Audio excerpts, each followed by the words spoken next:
மாற்றுத்திறனாளி பெட்டிக்கடை நடத்திட்டு வர்றாரு.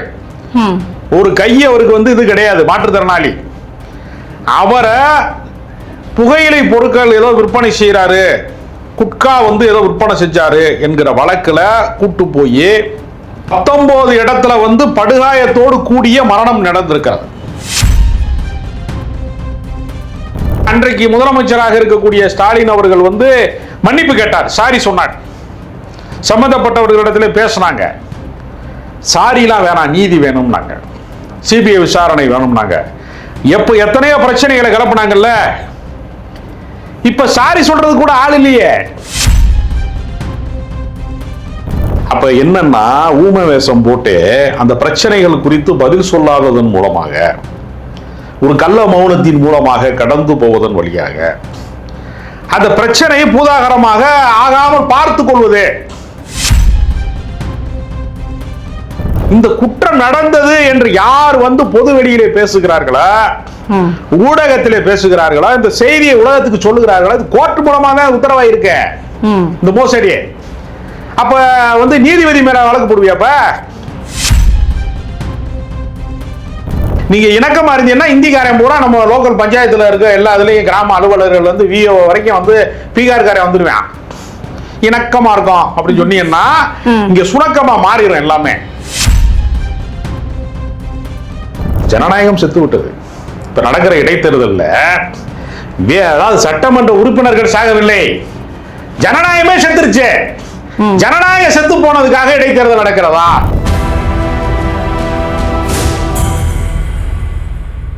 நேயர்களுக்கு வணக்கம். இன்றைய நேர்காணலில் நம்மோடு இணைந்திருக்கிறார் அரசு விமர்சகர் திரு ராஜகம்பீரன் அவர்கள். வாருங்கள் பேசுவோம். வணக்கம் சார். வணக்கம்.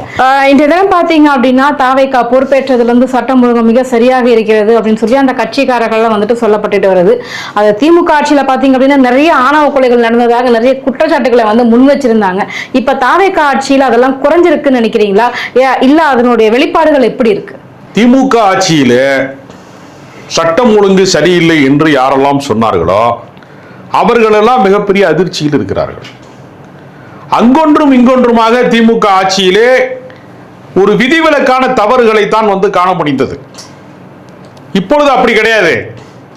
தினசரி மோசடிகள், தினசரி வந்து கொடூரமான கொலைகள், தினசரி வன்முறைகள் வெடித்துக் கொண்டே இருக்கிறது. சட்டம் ஒழுங்கு ரொம்ப பெரிய சீரழிவை சந்தித்திருக்கிறது. நீங்க வந்து கன்னியாகுமரி மாவட்டத்தில் சபரி வர்மன் என்று சொல்லக்கூடிய 34 வயது மாற்றுத்திறனாளி பெட்டிக்கடை நடத்திட்டு வர்றாரு. ஒரு கை அவருக்கு வந்து இது கிடையாது, மாற்றுத்திறனாளி. அவரை புகையிலை பொருட்கள் ஏதோ விற்பனை செய்யறாரு, குட்கா வந்து ஏதோ விற்பனை செஞ்சாரு என்கிற வழக்குல கூட்டு போய் சிறையில் அடைத்து உள்ள வச்சு அடிச்சு 19 இடத்துல எலும்பை உடைச்சு, கையை அந்த ஊனமுற்ற கையை உடைச்சு 19 இடத்துல வந்து படுகாயத்தோடு கூடிய மரணம் நடந்திருக்கிறது. யோசிச்சு பாருங்க. குட்கா பாஸ்கர் ஒரு பக்கம் சேர்க்கிறாங்க, பல கோடிகள் வந்து மோசடி செய்தவர்களை சேர்க்கிறான். பெட்டி கடையில் வித்ததாக கருதப்படுகிற ஒருவனை கையை காலை உடைச்சு சாகடிக்கிறாங்க. அப்ப ஏழை எளியவர்களா இருக்கிறவன், சாமானியனா இருக்கிறவன், கேட்க நாதி இல்லாம இருக்கிறவன், அவனுக்கு என்ன விதமான தண்டனைகள் நடக்கிறது? நீங்க வந்து எடப்பாடி பழனிசாமி ஆட்சியில நம்ம பார்த்தோம் இது மாதிரி சம்பவம் நடந்தது. இந்த செல்போன் வந்து ஓசியில கொடுக்கலன்னு போலீஸ்காரன் வந்து அந்த கடையை அடைக்க சொன்னது, அந்த அந்த பஞ்சாயத்துல நம்ம அதை பார்த்தோம், பெலிக்ஸ். அதுக்கு பின்னாடி நீங்க திருப்புவனம் வந்து மடப்புறம் கோவிலோட காவலாளி, அவர் மீது இதே மாதிரியான போலீஸ் விசாரணை. வந்து நகையை காணாங்கிற பஞ்சாயத்துல அடிச்சு துன்புறுத்தி கொடூரமான கொலைகள் செய்தார். அப்ப வந்து என்ன செஞ்சாருன்னா, இன்றைக்கு முதலமைச்சராக இருக்கக்கூடிய ஜோசப் விஜய் அவர்கள் அன்றைக்கு வந்து மிகப்பெரிய ஆர்ப்பாட்டத்தை நடத்தினார். திமுக ஆட்சி காலத்துல எங்கெங்கெல்லாம் நடந்திருக்கு அப்படின்னு சொல்லி போலீஸ் கஸ்டடி டெத்துக்கு எதிராக, அதாவது அதிமுக ஆட்சியில நடந்திருக்கு, திமுக ஆட்சியில நடந்திருக்கு, இப்ப தாவேகா ஆட்சியில நடக்குது. காவல் சித்திரவதை மரணங்களுக்கு எதிரான மனித உரிமை தீர்மானங்களை பேசுவது என்பது வேறு, ஆட்சியில மட்டும்தான் இருக்குன்னு பேசுறது வேறு. அப்படித்தானே அரசியல் பண்ணாங்க. இப்போ உங்க ஆட்சியில் நடந்திருக்கு. அன்றைக்கு முதலமைச்சராக இருக்கக்கூடிய ஸ்டாலின் அவர்கள் வந்து மன்னிப்பு கேட்டார், சாரி சொன்னார். சம்பந்தப்பட்டவர்களிடத்தில் பேசினாங்க.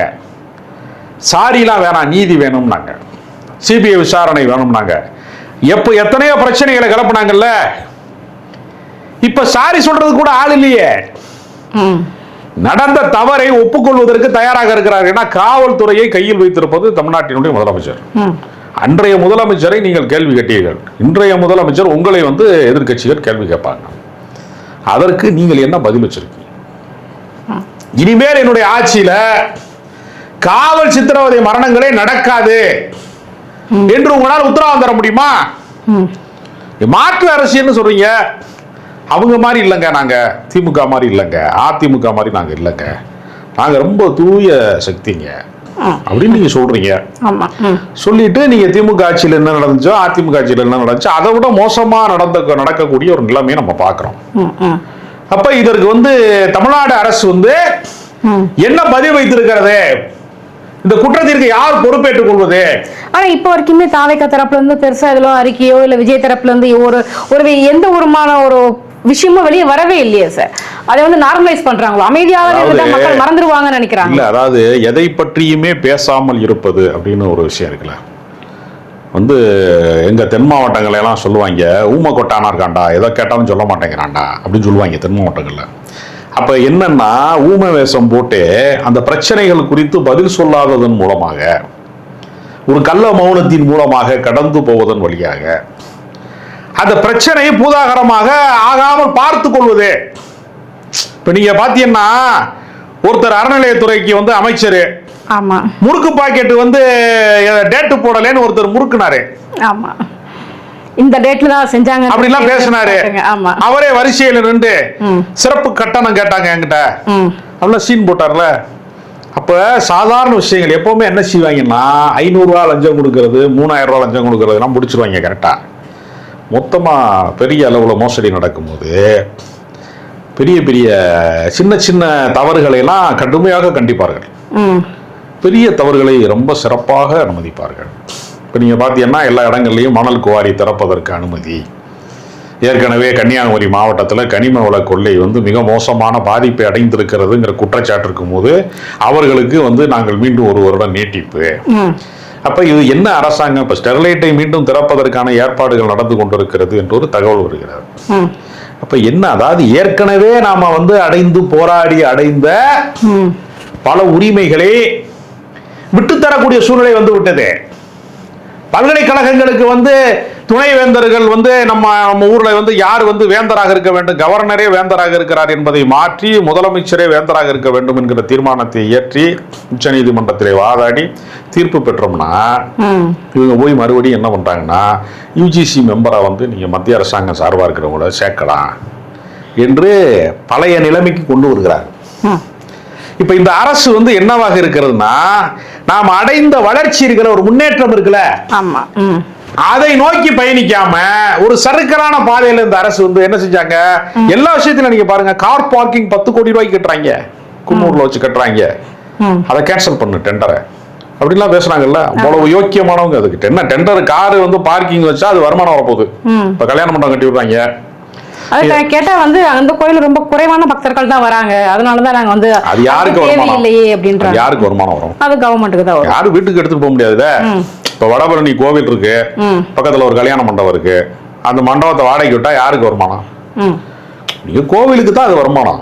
இப்ப அதுல இருக்கக்கூடிய செலவினங்களை நான் யாரும் வீட்டுக்கு எடுத்துட்டு போக முடியாது, சம்பளத்தை தான் எடுத்துக்கிற முடியுமே தவிர யாரும் தனிப்பட்ட முறை எடுத்துட்டு போக முடியாது. அது அரசு கண்காணிப்புக்குள்ள இருக்கிற வரைக்கும் தான் அது பாதுகாப்பு. இப்ப நாங்க வீர தீரமானவங்க, நாங்க ரொம்ப யோக்கியங்க அப்படின்னு சொல்லிட்டு இப்ப என்ன பண்ணி வச்சிருக்காங்கன்னா, 100 கோடி ரூபாய் மதிப்புள்ள சொத்தை பழனிக்கு அடிவாரத்தில் இருக்கிறத 1.5 ஏக்கர் நிலத்தை 2 கோடி ரூபாய்க்கு கைமாத்திருக்காங்க. அதுக்கு ஒத்துழைக்கிறதுக்கு பத்திரப்பதிவு அலுவலகத்துல அந்த சார் பதிவாளர் ஒத்துழைக்க மறுக்கிறாருன்னா அவரை வெளியில அனுப்பிட்டு ஒரு பொறுப்புக்கு இன்னொரு ஆளை கொண்டு வந்து இன்னொரு ஆளை இன்சார்ஜா போட்டு ஒரு ஆளை டிரான்ஸ்ஃபர் பண்ணிட்டு அவர் மூலமா அதை நிறைவேற்றிருக்காங்க. இப்ப திடீர்னு வந்து எனக்கு தெரியாதது இப்பெல்லாம் நடந்தது, அங்க இருக்க ஊழியர்கள் தான் காரணம், இந்த முறையீடை பத்தி நீ யாராவது பேசுனேன்னா யார் பேசுறான்னு அவனை கைது செய்ய போறேன். யாரு குற்றம் செஞ்சவங்க, மோசடி செஞ்சவங்க கைது செய்யறது இல்ல, இந்த குற்றம் நடந்தது என்று யார் வந்து பொது வெளியிலே பேசுகிறார்களா, ஊடகத்திலே பேசுகிறார்களா, இந்த செய்தியை உலகத்துக்கு சொல்லுகிறார்களா, இது கோர்ட் மூலமா தான் உத்தரவாயிருக்க இந்த மோசடி. அப்ப வந்து நீதிபதி மேல வழக்கு போடுவியாப்ப? நீதிபதி தானே சொல்லியிருக்காரு மோசடி நடந்திருக்கு, மோசடி நடந்திருக்கு சொல்ற மேல வழக்கு போடுவேன்னா அப்ப ஜட்ஜ் மேல போட போறியா நீ வழக்கு? யாரு மேல போட போறா? எவ்வளவு அயோக்கியத்தனம் பாருங்க. இதெல்லாம் பேசக்கூடாது. நீங்க வந்தா இன்னைக்கு நல்லா கோட்டு சூட்டு போட்டு வந்தாரு, முதலமைச்சர் நல்லா இன் பண்ணி வந்திருக்கிறாரு, பட்டு வேட்டி சட்டை கட்டி இருந்தாரு, இன்னைக்கு பலபலன் இருந்தாரு, பாக்குறதுக்கு அழகா இருக்கிறாரு, இப்படியே வண்டியை ஓட்டலான்னு பாக்குறாங்க. இது வந்து பிரச்சனைகளை தீர்ப்பதற்கான இடம். அரசியல் என்பது இது வந்து மேஜிக் ஷோ காட்டுற இடம் கிடையாது, இல்ல ஃபேஷன் ஷோ கிடையாது. பிரச்சனைகளுக்கு தீர்வு காண வேண்டிய இடம் இது.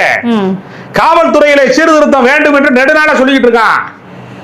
நீங்கள் வந்து இந்த மாதிரியான காவல்துறையில வந்து ஒருத்தனை லாக்அப் டெத்துல ஒருத்தன் சாகுறான், அந்த மாதிரி சிறை கொட்டடியில ஒருத்தன் சாகுறான்னா அது வந்து ஒரு கொலை குற்றமாக பதிவு செய்யப்பட வேண்டாம். சும்மா தற்காலிகமா அந்த அவரை சஸ்பெண்ட் பண்ணிட்டேன். திமுக ஆட்சியில் நடக்காததா, திமுக ஆட்சியில பண்ணாததா, நாங்க பண்ணா மட்டும் வந்து குறையா சொல்றீங்களே. அதைத்தான் நானும் கேட்கிறேன். திமுக ஆட்சி சரியில்லைன்னா நீங்க வந்துருக்கீங்க, அதே நீங்க பண்ணீங்கன்னா இப்ப திமுக ஆட்சி மேலானதுதானே? மக்கள் என்ன நினைப்பான்? ஒரு மாற்றமும் நடக்கல, திமுக ஆட்சியே மேலானது. அமைச்சர்கள் மேல இருக்கிற லஞ்ச புகார்கள், ஊழல் புகார்கள் வெளியில கொண்டு வந்துட்டு இருக்கோம். பாத்தீங்களா நாங்க எவ்வளவு தூரம் கொண்டு வந்துட்டு இருக்கோம். அதைத்தான் எதிர்கட்சிக்காரனை பழி வாங்குறது என்ன முதல் முறையா? மாற்று கட்சிக்காரன் மேல நீ எல்லா விதமான வழக்குகளும் போடுறதுங்கிறது ஏற்கனவே ஒரு நடைமுறை தான். ஜெயலலிதா மேல வழக்கு போட்டாங்க. இப்ப யாரு ஆளுங்கட்சியா இருக்கிறாங்களோ அவங்க வந்து இன்னொரு கட்சி மேல வந்து என்ன செய்வாங்க? எதிர்கட்சி மேல, ஆளாத கட்சி மேல வழக்கு போடுவாங்க. இதனால எல்லாம் ஒரு கட்சி தூய கட்சியா மாறிடுமா? ஏன்னா குதிரை பேரம் நடக்கிறது அப்படின்னு வெளிப்படையாகவே இந்திய கம்யூனிஸ்ட் கட்சியின் மாநில செயலாளர் சொன்னாரு. அப்ப குதிரை பேரம் யார் நடத்துறார்? யார் ஆட்சியில் நடக்குது? எதற்காக வந்து மக்களால் தேர்வு செய்யப்பட்ட சட்டமன்ற உறுப்பினர்கள் ராஜினாமா செய்கிறார்கள்?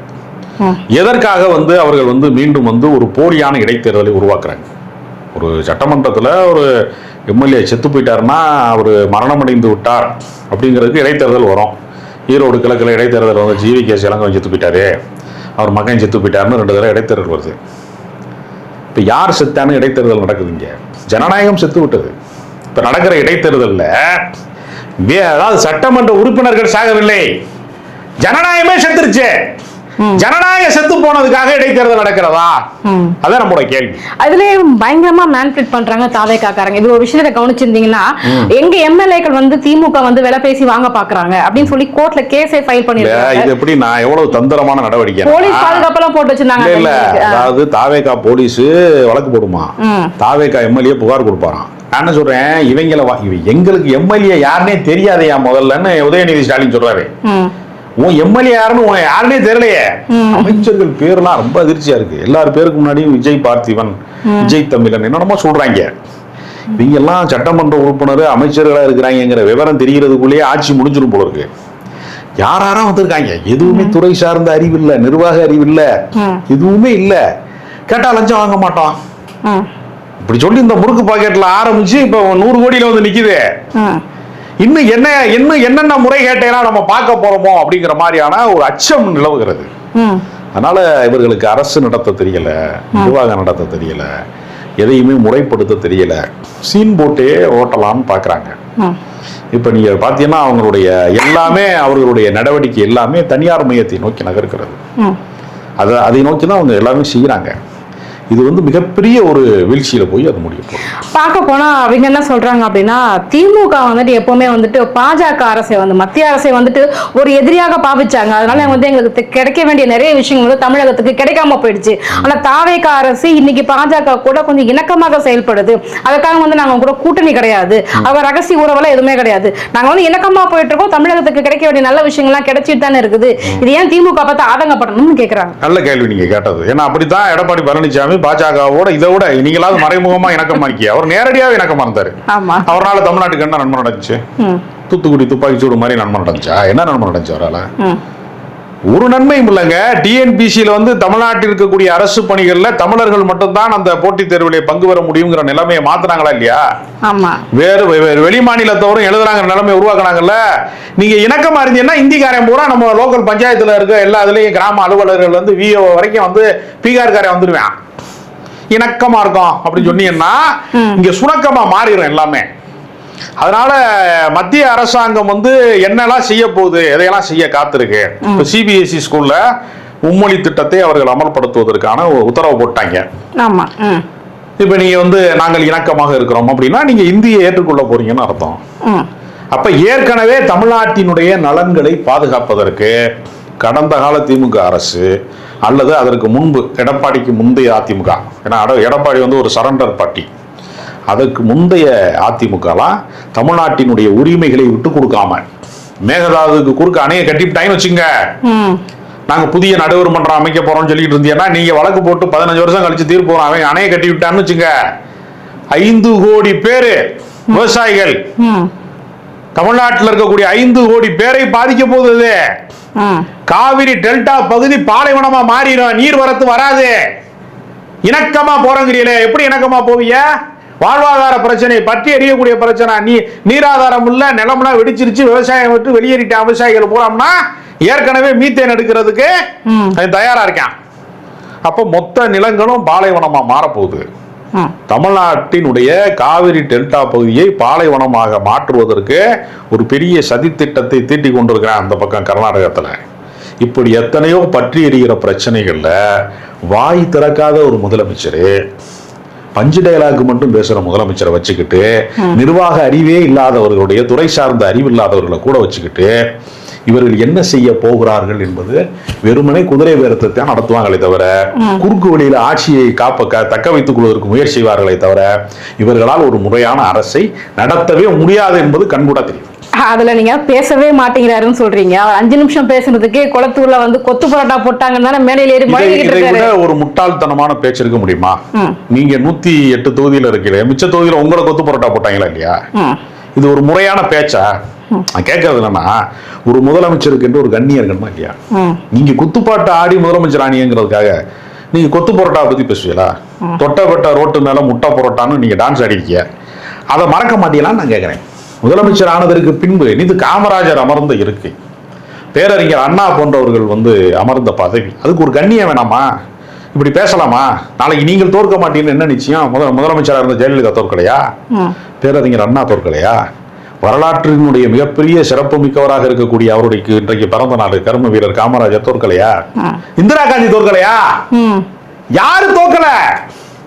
வெற்றி தோல்வி என்பது அல்லது என்ன விளையாட்டு போட்டியா நடத்துறான்? நான் ஜெயிச்சிட்டேன் சாம்பியன் சொல்றதுக்கு மக்கள் தீர்ப்பு எழுதுறான். மக்கள் யாரை வேண்டுமானாலும் மன்னாதி மன்னனா இருந்தா கூட தோக்கடிப்பான், சாமானியனை கூட மகுடத்தில் ஏற்றுவேன். அதுதான். அதனால நீங்க உங்களுக்கு என்ன வழங்கப்பட்டிருக்கிறதோ அந்த அதிகார எல்லைக்குள்ளே நின்று மக்கள் நல திட்டங்களை செய்வதற்கு பதிலாக இது மாதிரி மண்டகர்வமா பேசுறது, கொத்து பரோட்டா போட்டாங்கன்னு பேசுறது, இதெல்லாம் திமிர் பேச்சு, இதெல்லாம் நாகரிகமற்ற பேச்சு, அரசியல் பண்பாடற்ற பேச்சு. ஒரு முதலமைச்சரே செய்யறாருன்னா அந்த கட்சிக்காரன் என்ன தரத்துல பேசுவான், அந்த கட்சி எப்படி வந்து இந்த ஆட்சி எப்படி நடக்குங்கிறத மக்களின் பார்வைக்கு நம்ம விட்டுடுவோம். எங்க கேள்விகளுக்கு ரொம்ப சிறப்பான பதில் சொன்னீங்க சார், ரொம்ப நன்றி.